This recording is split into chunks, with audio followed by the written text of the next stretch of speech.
السلام عليكم ورحمة الله وبركاته. ازيكم حبايبي؟ هنعمل شوية فتة حلوين كده يستاهلوا بقكم. حطيت معلقتين سمنة بلدي. اللحمة اهي غسلاها وزي الفل. هبدأ كده اقول ايه بسم الله عشان اشوحها بمعلقتين السمنة البلدي. بسم الله كده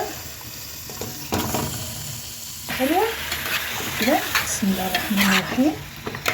معايا بصلتين كده هقطعهم صغير كده واروح حطاهم عليها واحط عليها شويه الفلفل وبسيبها ايه واقلبها تقلبتين كده مع البصل واسيبها ايه تستوي. بيبقى طعمها جميل جدا. ما بحطلهاش الا فلفل اسمر بس يا جماعه. بصوا حتى الشوربه بتاعتها بتبقى جميله ما شاء الله عليها. بقى تتقلب كويس كده في السمنه وبوريها لكم. اروح راميه عليها البصل اهو بسم الله. بصلتين كده صغيرين بقطعهم عشان لما نقطع البصل الصغير ده بيتهري مع اللحمه بيديها طعم جميل جدا. نص ربع معلقه فلفل اسود. بصوا كده هي دي. وانا بحط بصوا ما شاء الله انا بقلبها شويه كده بالبصل اغطيها كده واسيبها بقى تتعامل شويه كده تاخد وتدي مع البصل. هتلاقي ميه البصل بتنزل بتديها طعم جميل جدا برده وعامله كده زي كباب الحله. طبعا يا حبايبي البصل دف في مع اللحمه. هنسمي الله كده ونقول بسم الله ونحط لها الميه.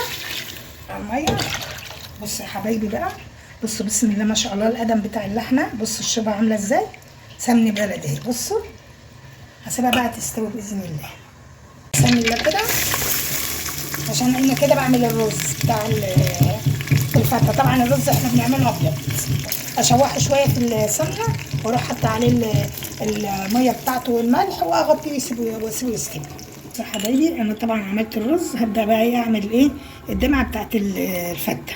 احط كده معلقه صلصه زي ما انتم شايفين كده بقلبها في الزيت كويس. هبدا بقى ايه انزل عليها بالطماطم. انا ضاربه القوطه في الخلاط وحاطه مع القوطه وانا بضربها في الخلاط حاطه لها الثوم واحط لها بقى معلقه شعره سكر صغيره بس عشان الحموضه وبسيبها تتسبك. اللحمه استوت خلاص اهي. ودي الدمعه. طبعا دمعه الفته بنعملها بالثوم. وده الرز ودون التومه المخلل اللي بحطها على وش الفته اهو. هنحط بقى في الاطباق واوريها لكم اهي. بسم الله ما شاء الله طعمها رائع. وتفضلوا معانا وكل سنه وانتم طيبين. واللحمه والشوربه اهي. كل سنه وانتم طيبين. وما تنسوناش في الاشتراك في القناه واللايك وتقولوا لنا في التعليقات ايه رايكم في الاكل.